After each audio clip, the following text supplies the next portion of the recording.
भल्या पहाटे पूजा करणे हा रघुनाथरावांचा नित्यनेम होता आणि तो आजही अव्याहतपणे चालू होता. वत्सलाबाईंनी सडा टाकून रांगोळी घातली. त्या रांगोळीत रंग भरता भरता त्यांना रघुनाथरावांच्या बरोबरच्या संसारातील सुखदुःखांचे रंग आठवायला लागले. पण त्यांच्या चेहऱ्यावरील समाधान प्रचंड होते. कोणत्याही प्रसंगाच्या वेळी आपल्या घरातील सगळ्यांचे समाधान त्या भगवंताने कसे टिकवले याची त्यांना आठवण झाली. इतक्यात घंटेची नाजूक किणकिण त्यांच्या कानी पडली. अतिशय करुणाद्र आवाजात पहाटेच्या वेळी रघुनाथराव त्या राघवाची आरती करत होते. अतिशय प्रचंड श्रद्धा असलेला आपला हा देवभोळा नवरा की ज्याने संपूर्ण संसार केवळ त्या परमेश्वराच्या श्रद्धेवरच अवलंबून ठेवला व जीवनाच्या प्रत्येक चढ उतारात फक्त त्याची आठवण ठेवून प्रत्येक अडचणीवर मात करत आला, त्या आपल्या नवऱ्याबद्दल वत्सलाबाईंना प्रचंड अभिमान वाटला. त्यांच्या थकलेल्या चेहऱ्यावर आनंद अश्रूंचे थेंब उघळले. त्या थेंबात रघुनाथराव वत्सलाबाईंच्या आजपर्यंतच्या संसाराचं प्रतिबिंब दिसत होतं. भवसागर पार करताना सुखदुःखाच्या लाटा कोणाच्या संसारात येत नाहीत, पण त्यात नामोहरम होणारेच जास्त असतात, पण नामी राम ठेवणारे खूप कमी असतात. अगं प्रसाद घेतेस ना? रघुनाथरावांच्या ह्या उद्गाराने वत्सलाबाई भानावर आल्या. पूजेनंतर रघुनाथरावांच्या चेहऱ्यावरचे समाधान पाहत पाहत त्यांनी तो प्रसाद तोंडात घातला आणि त्यांचं मन म्हणालं की आपलं भाग्य थोर म्हणून आपल्याला हा माणूस आपल्या आयुष्याचा साथीदार म्हणून लाभला. बँकेतून रिटायर्ड होऊन रघुनाथरावांना तब्बल 10 वर्ष झाली होती, पण बिचाऱ्यांनी कधीही त्या नियमात खंड पडू दिला नाही.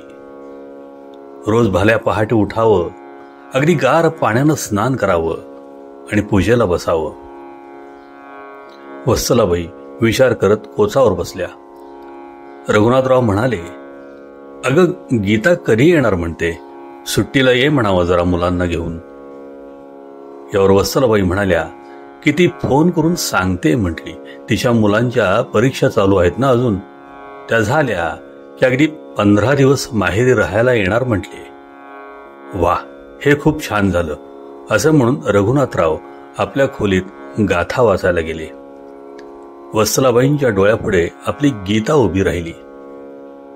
एकुलती एक मुलगी, अतिशय लाडात वाढलेली असली तरी आईवडिलांच्या संस्कारात मोठी झालेली. तिच्या बाबांची पण ही माझी भगवद्गीता म्हणून जीवापाड प्रेम केलेली खूप लाडकी मुलगी होती. वत्सलाबाईंना आपल्या पूर्वीचा जीवनपट अजूनही लख्ख आठवत होता. 45 वर्षापूर्वी लग्न करून त्या रघुनाथराव देशपांडे यांच्या घरी आल्या होत्या. लग्नात काहीसे मितभाषी वाटणारे रघुनाथराव कायमच मितभाषी आहेत हे तिच्या नंतर लक्षात आले. आपण भले आणि आपले काम भले हे ब्रीदवाक्य पाळत ह्या माणसाने अख्खा संसार केला, पण येणाऱ्या जाणाऱ्या किंवा अडल्या नडल्यासाठी मदतीला नेहमी पुढे असणारं हे व्यक्तिमत्व. आणि वत्सलाबाईंना तो प्रसंग आठवला. अगदी लग्न होऊन 1 वर्ष झालं असेल. त्या रघुनाथरावांच्या बरोबर देशपांडे यांच्या मूळ गावी गेल्या होत्या. तिथे वत्सलाबाईंचे दीर आणि जाऊ राहत होती. रघुनाथरावांचा एकुलता एक भाऊ विश्वास, त्याचं नाव, गावातल्याच पोस्टात काम करायचा. तो बिचाऱ्याला फारसा पगार नव्हता, पण तो आणि त्याची बायको आणि त्याची 2 मुलं घेऊन तो तिथं राहायचा. आपण आल्यानंतर रघुनाथरावांनी आपल्याला त्यांनी बसायला सतरंजी टाकली. 2 खोल्यांच्या घरात त्यांचा संसार चालू होता. मग रघुनाथरावांनी त्याला विचारलं, बरं मुलांची शाळा काय म्हणतात? आता मन्या 5वीला जाईल ना रे, आणि धाकटी पिंटी 3रीला, बरोबर? हे ऐकताच विश्वास हो म्हणाले. वयाने किमान 10 वर्षांनी तरी मोठे होते विश्वास. तू एक काम कर, त्या मन्याला 5वीला चांगल्या शाळेत घाल आणि काय लागेल ती फी भर. पैशाची हायगय अजिबात करू नकोस. असं म्हणत त्यांनी चटकन आपल्या हातातील दिवाळ सणाची अंगठीच काढून दिली. हे पाहिले मात्र वत्सलाबाईंना आपल्या नवऱ्याचा राग अनावर झाला. पण आपले लग्न होऊन जेमतेम 1 वर्ष होतंय आणि आपण सगळ्यांसमोर आपल्या भोळ्या नवऱ्याला कसं समजावं हे त्यांना कळेना. विश्वास आणि त्यांची बायको पण नको नको म्हणत असताना यांनी मात्र अंगठी त्यांना दिली. पुण्याला आपल्या घरी परत आल्यानंतर वत्सलाबाईंनी रघुनाथरावांना विचारलं, तुम्हाला ती अंगठी आमच्या घरच्यांनी मोठ्या प्रेमाने दिवाळ सण म्हणून दिली होती, काय जरूर होती ती त्यांना द्यायची? त्यावेळेस आपण जितके चिडलो होतो त्यापेक्षा शतपटीने शांत होऊन अगदी मिश्किल हसत हा माणूस म्हणतो कसा, अगं या जगात आमची माणसं आणि तुमची माणसं असं काही नसतं. आज आपल्याकडे आहे आणि त्यांना गरज आहे, थोडी मदत केली, अगं मी कोण देणारा, तो भगवंत तर सगळ्यांना देतो. जेव्हा आपल्याला गरज पडेल त्यावेळेस आपल्यालाही तो भगवंतच देईल, तू काळजी करू नकोस. ह्या एकाच प्रसंगानंतर आपली गाठ ही अत्यंत देवभोळ्या माणसाशी बांधण्यात आली आहे हे त्यांच्या लक्षात आलं. ऑफिसात सुद्धा प्रत्येकाला काही ना काही मदत करणं, स्वतःचा वाढदिवस कुठेतरी अनाथाश्रमात जाऊन स्वतःच्या हाताने शिरा डाळ भात वाढून त्या वृद्धांच्या तृप्तीत साजरा करणं हे या माणसाचं वैशिष्ट्य. स्वतःसाठी काहीही न मागणारा पण बायकोच्या वाढदिवसाला प्रेमानं काही ना काही आणणारा हा माणूस वत्सलाबाईंना पण हळूहळू आपलासा वाटायला लागला. त्यांच्यावरच्या जुन्या संस्कारांचं वलय हळूहळू विरळ होऊन रघुनाथरावांच्या आध्यात्मिक विचारांनी मन प्रतिष्ठापित व्हायला लागलं होतं. तरी पण त्यांचा भोळेपणा हा त्यांना जरा जास्तच वाटायचा. संसारात थोडं हातचं राखून असावं माणसानं, असंच त्यांना वाटत. बघता बघता कालचक्र पुढे सरकत होतं. वत्सलाबाईंच्या पण जीवनाच्या वेलीवर गीता नावाचे फूल उमलले. गीता हळूहळू मोठी व्हायला लागली. रघुनाथरावांची अतिशय लाडकी गीता आणि त्या गीतेला तिचे वडील लहानपणापासून शिकवायचे की गीतेत म्हटले आहे, तू निष्काम भावाने कर्म करीत जा, तू फळाची अपेक्षा करू नकोस, हे अर्जुना ते तू माझ्यावर सोड.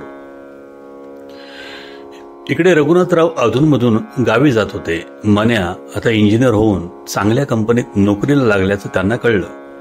लागलीच पेढे घेऊनच ते गेले. आता आपल्या भावाचं घर चांगलं रांकेला लागल्याचं बघून त्यांना खूप आनंद झाला. मन्याने पण काकांना खाली वाकून नमस्कार केला. लहानपणापासून आपल्या काकांनी आपल्यासाठी खूप केलंय हे त्याच्या आईबाबांच्याकडून त्याला एव्हाना कळलं होतं. काका, तुम्ही आम्हाला वेळोवेळी मदत केली म्हणून माझं शिक्षण पूर्ण झालं, नाहीतर सगळं अवघड झालं असतं बघा, असं मन्या म्हणाला. त्यावर रघुनाथराव त्याला हसत हसत म्हणाले, अरे मन्या, मी कोण तुम्हाला मदत करणार, मदत तर तो वरचाच करतो रे सगळ्यांना. वत्सलाबाईंना पण मन्या चांगल्या सर्व्हिसला लागला व त्या घराचे कल्याण झाले म्हणून बरे वाटले. त्यांनी रघुनाथरावांकडे पाहिले. एक चंदनाचं खोड स्वतःला उगाळत किती जणांचा संसार सुगंधाचा करतय हे पाहून त्यांच्या डोळ्यात पाणी तरळलं. दिवसामागून दिवस गेले आणि एक दिवस गीताचे लग्न ठरले.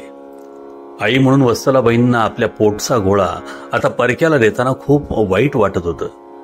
रघुनाथराव पण आतून गलबलले होते, पण ते स्वतःबरोबर वत्सलाबाईंना पण समजवायचे, अगं हा सगळा त्या भगवंताच्या मायेचा प्रताप आहे बघ. आपण प्रपंचात काय पडतो, नंतर आपण एकमेकात आसक्त होतो व नंतर हे असे ताटातुटीचे प्रसंग येतात. अशावेळी ही सर्व भगवंता तुझी लीला असं म्हणत त्याचेच नाव घ्यायचे आणि समाधानात राहायचं. प्रत्येक गोष्टीत समाधान शोधणाऱ्या ह्या देवभोळ्या माणसाचं त्यावेळेस सुद्धा वत्सलाबाईंना आश्चर्य वाटायचं. पण गीताच्या लग्नाच्या वेळी घडलेल्या त्या प्रसंगाच्या वेळेची आठवण येऊन मात्र त्या खूप शहारल्या. पुणे ते नागपूर रेल्वेचा प्रवास होता. गीताला नागपूरचे चांगले स्थळ चालून आले होते. होणारा नवरा नागपूरलाच एका कॉलेजवरती प्रोफेसर होता. ती माणसे पण खूप चांगली होती. आपल्याकडची सर्व पै पाहुणे आपण रेल्वेने नागपूरला चाललो होतो, प्रत्येकाच्या बॅगा तसेच इतर भरपूर सामान होते.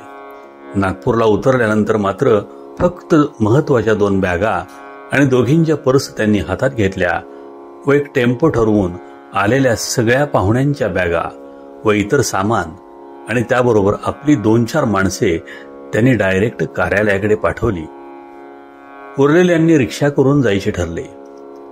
गीता, रघुनाथराव व वत्सलाबाई एका रिक्षात बसल्या.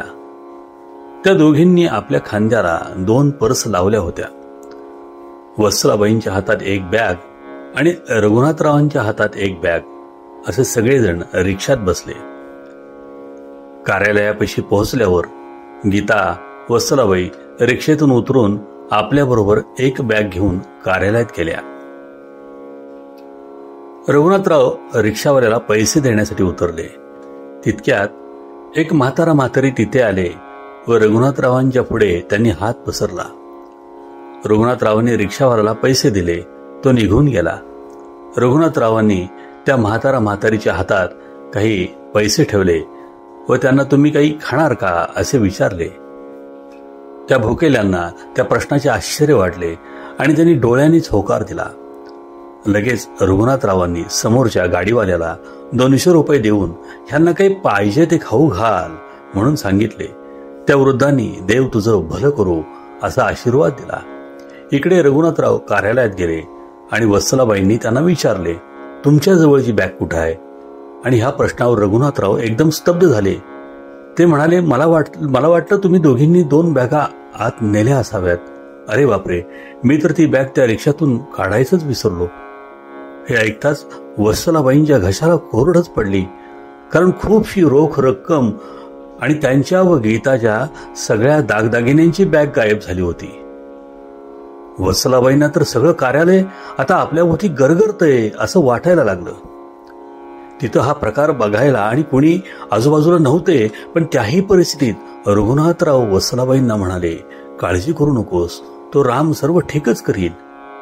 वत्सलाबाईंना मात्र आता काय बोलावं हेच कळेना. बरं, कुठे कंप्लेंट करावं म्हटलं तर त्या रिक्षाचा नंबर पण त्या दोघांच्या लक्षात नव्हता. रिक्षात बॅग मागे ठेवल्या कारणाने रिक्षावाल्यालाही माहिती नव्हतं व कोणी दुसरा पॅसेंजर त्यात बसला तर तो ती बॅग घेऊन जाऊ शकत होता. वत्सलाबाईंना ह्या विचारानं जणू आपल्यावर आकाश कोसळलं असं वाटायला लागलं व आता हे लग्न कसं पार पडणार याची त्यांना काळजी वाटायला लागली. रघुनाथराव मात्र अतिशय स्थितप्रज्ञ चेहऱ्याने जणू काही झालंच नाही अशा आविर्भावात बसले होते. ह्या माणसाच्या ह्या पराकुटीच्या देवभोळेपणाचा आता वत्सलाबाईंना राग यायला लागला. पण त्यांचं मन मात्र त्यांना सांगत होतं की वत्सले, आयुष्यभर तुझ्या नवऱ्याने फक्त पुण्य जोडले. प्रत्येक वेळेस आडल्या नडल्या माणसांना मदत केली आहे. अगदी बॅग जायच्या वेळेस सुद्धा हा माणूस कुणाला तरी मदतच करत होता. त्याची ही पुण्याई वाया जाणार नाही. आता परीक्षा ह्या माणसाची नाही तर या देवभोळ्या माणसाच्या देवाची आहे. वत्सलाबाईंना रघुनाथरावांनी प्यायला पाणी आणून दिलं आणि जरा शांत करत म्हणाले, हे बघ वत्सले, तो देवच आपली परीक्षा बघतोय, तोच निभावून नेईल. त्यांचं वाक्य पूर्ण होतं न होतं एवढ्यात विश्वासराव व मन्या आत आले आणि मन्याने प्रथम काका काकूंना वाकून नमस्कार केला व काकांच्या हातात ती बॅग देत म्हणाला, काका, ही तुमची बॅग त्या रिक्षात राहिली होती ना? हे ऐकताच रघुनाथरावांचे डोळे पाणावले व ते उद्गारले, हे परमेश्वरा, तुझी लीला आगाध आहे. किती रे तुला माझ्यामुळे त्रास झाला. वत्सलाबाईंनी तर आनंदाने डोळे विस्फारले व त्या मन्याला म्हणाल्या, ही बॅग तुझ्याकडे कशी आली रे? त्यावर तो म्हणाला, अगं काकू, ती रिक्षा नुकतीच रेल्वे स्टेशनकडे येत होती. आम्ही तीच पकडली व इकडे येत असताना माझे लक्ष त्या बॅगेकडे गेले व त्याच्यावरचा काकांचा नावासहित पत्ता पाहून मी उडालोच व सगळा प्रकार माझ्या लक्षात आला. मी हा प्रकार त्या रिक्षावाल्याला सुद्धा कळून दिला नाही. हे सर्व ऐकताच वत्सलाबाई मात्र आपल्या देवभोळ्या माणसाकडे फक्त पाहत राहिल्या.